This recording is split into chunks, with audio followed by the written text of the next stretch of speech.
Anxiety कभी कभी होती है, चीजों को कई बार त्यागना पड़ता है, लेट गो करना पड़ता है। ठीक है, अगर आप उनको जल्दी त्याग दोगे तो वो आपके लिए ही बेटर रहेगा। मैं ये मानता हूँ कि महात्मा बुद्ध ने तो त्याग किया हुआ था, लेकिन सबसे बड़ा तो त्याग मैं मानता हूँ बुद्ध की कहानी में, वो किसका मानता हूँ? उनकी पत्नी यशोधरा का। उनकी पत्नी यशोधरा का सबसे बड़ा त्याग था।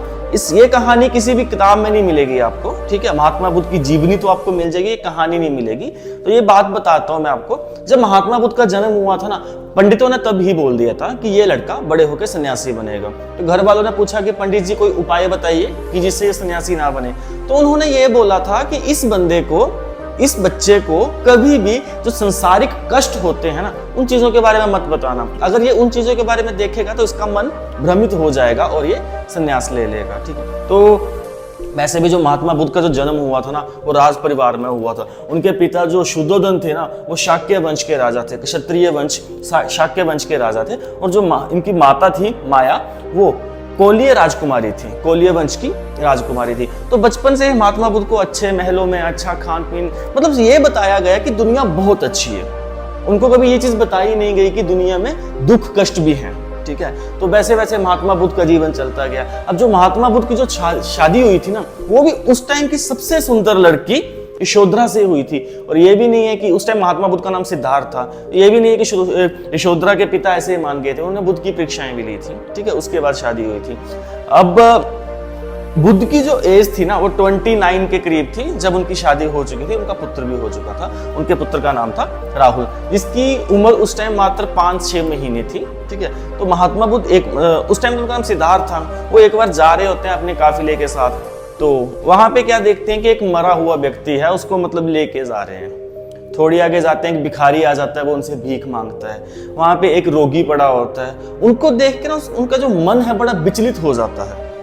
संसारिक कष्टों को देख के उनका मन बड़ा विचलित हो जाता है। ठीक है, तो वो क्या करते हैं, सन्यास की राह पे चल पड़ते हैं। ऐसा भी नहीं होगा कि सीधे चले गए होंगे ना, उन्होंने पूछा तो होगा अपने पिताजी से कि पिताजी मुझे सन्यास, मतलब मैंने सन्यास ग्रहण करना है। तो घर वालों ने रोका होगा, लेकिन क्या हुआ, वो चले गए, सन्यास के लिए चले गए। ठीक है, तो उसी बीच जो यशोधरा थी, यशोधरा की एक सहेली उनसे पूछती है कि आपके पति सन्यास लेके चले गए, आपको दुख नहीं हुआ क्या?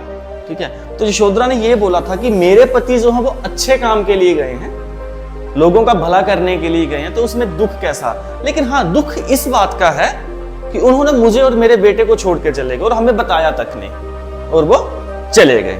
ठीक है, अब क्या था, इसी घटना को क्या बोलते हैं, जब गृह त्याग किया था तो क्या बोलते हैं इसको? महावनिशीक्रमण। ठीक है, महावनिशीक्रमण बोलते हैं बौद्ध धर्म में। ठीक है, अब महात्मा बुद्ध जो है वो चले गए हैं, संन्यास ले रहे हैं। ठीक है, उसके बाद क्या होता है, 35 वर्ष की आयु में महात्मा बुद्ध को ज्ञान की प्राप्ति होती है। कहाँ पे होती है? गया। गया कहाँ है? बिहार में, पीपल के पेड़ के नीचे। इसको बौद्ध धर्म में क्या बोला गया है? संबोधि बोला गया है।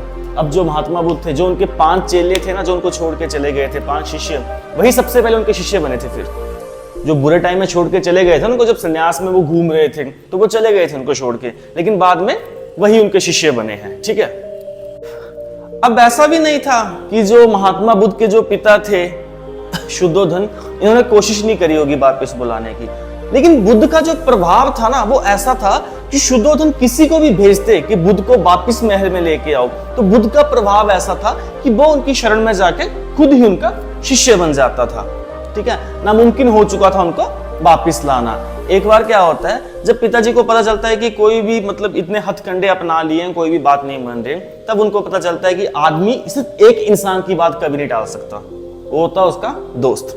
ठीक है, तो शुद्धोधन क्या करते हैं, महात्मा बुद्ध के बचपन के दोस्त को भेजते हैं कि जाइए, आप जाइए और इनको वापस लेके आइए। लेकिन मुझे पता है कि आप जाओगे, आप भी इनके शिष्य बन जाओगे, लेकिन शिष्य बनने से पहले ये बात बोल देना कि आपके पिताजी जो है वो आपको याद कर रहे हैं, आपको बुलाया है। ठीक है, तो उनका फ्रेंड जाता है, वो उनको बोलता है कि ऐसे ऐसे आपके पिताजी आपको याद कर रहे हैं, और बाद में वो भी उनके शिष्य बन जाते हैं।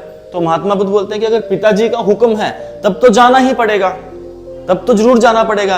तो महात्मा बुद्ध क्या करते हैं, गया से चल पड़ते हैं कपिल वस्तु की ओर। कपिल वस्तु जो जहां पे उनका जन्म हुआ था, ठीक है, वहां पे पहुंच जाते हैं।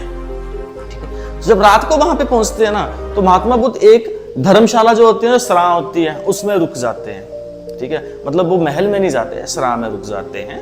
तो सभी बोलते हैं कि राजा का बेटा मतलब सराय में रह रहा है, महल में क्यों नहीं जा रहा है, ठीक है।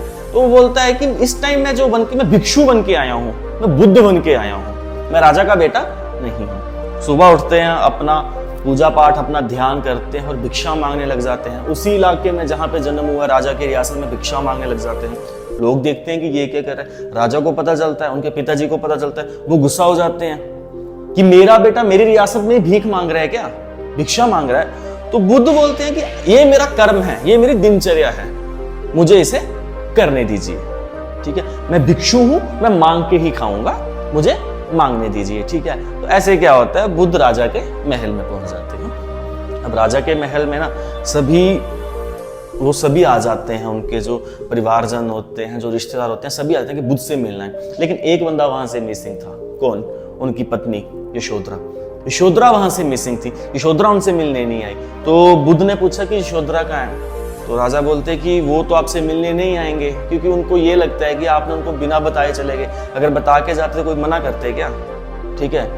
तो ठीक है, बुद्ध बोलते ठीक है हम खुद मिलेंगे जाके। बुद्ध क्या करते हैं, यशोधरा से मिलने जाते हैं। अब यशोधरा को लगता है कि बुद्ध मिलने आए हैं, कोई सॉरी बोलेंगे, गिल्टी फील करेंगे, कुछ करेंगे ना, लेकिन वो तो ठहरे बुद्ध, सॉरी थोड़ी बोलेंगे, वो तो ज्ञान की प्राप्ति हो चुकी है ना उन्हें, ठीक है।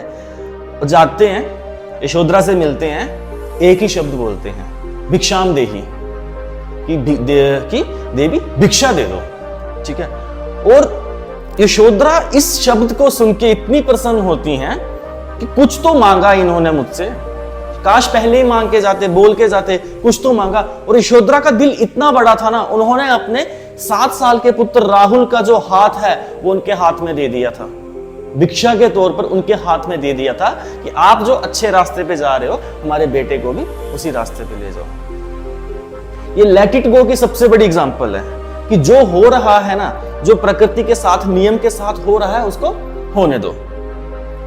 ये जो रिश्ते होते हैं ना, जो प्यार रिश्ते होते हैं, ये सभी धर्म के रास्ते पे चले हुए हैं। हम सभी अपना धर्म निभा रहे हैं, कोई पिता का धर्म निभा रहा है, कोई पुत्र का धर्म निभा रहा है, कोई माता का धर्म निभा रहा है, कोई पत्नी का धर्म निभा रहा है। सभी क्या कर रहे हैं, धर्म निभा रहे हैं। इतना अपने अंदर इतनी सी बात रखो कि जब भी किसी चीज को छोड़ने का टाइम आए ना, तो आप उसको आसानी से छोड़ सको। किसी चीज के साथ इतना लगाव कभी नहीं रखना चाहिए कि अगर वो चला जाए तो आप उसके पीछे तड़फते रहो। तो ये मतलब यशोधरा का जो सैक्रिफाइस था वो सबसे बड़ा सैक्रिफाइस था। महात्मा बुद्ध ने तो करे ही करे, उन्होंने त्याग कर किया ही किया हुआ है, लेकिन जो यशोधरा थी ना, उनका त्याग जो है वो सबसे बड़ा माना गया है इसमें।